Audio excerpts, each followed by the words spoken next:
ထူးကျေးဇူးတင်ရပါတယ်ခင်ဗျာအဲ့တော့လူချင်းများခင်ဗျာအကြံပေးခြင်းတွေမှာကျွန်တော်တို့ရဲ့အခမ်းအနားစီစဉ်ရတဲ့ဒီဆုံးတော့ဖြစ်ပါတယ်ဒီကတော့ကြောင့်ကြွားရပါစားတဲ့ကြီးကကျောင်းသားကျောင်းသူများနေပြီးတော့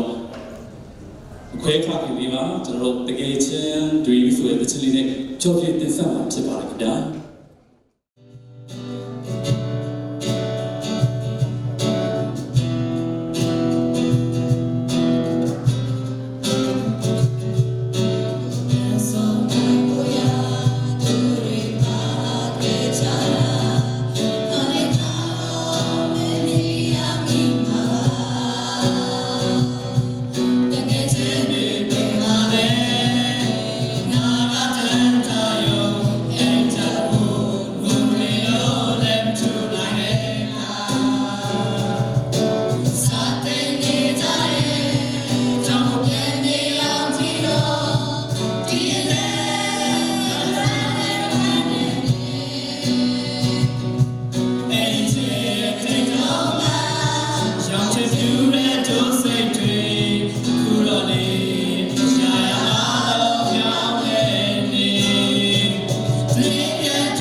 ကျွန်တော်တို့ခဏစဉ်တော့ရခွေတို့ကြွားရမှာပြီးတဲ့အတွက်လည်းအထူးပဲကျေးဇူးတင်ရှိရပါတယ်ခင်ဗျာ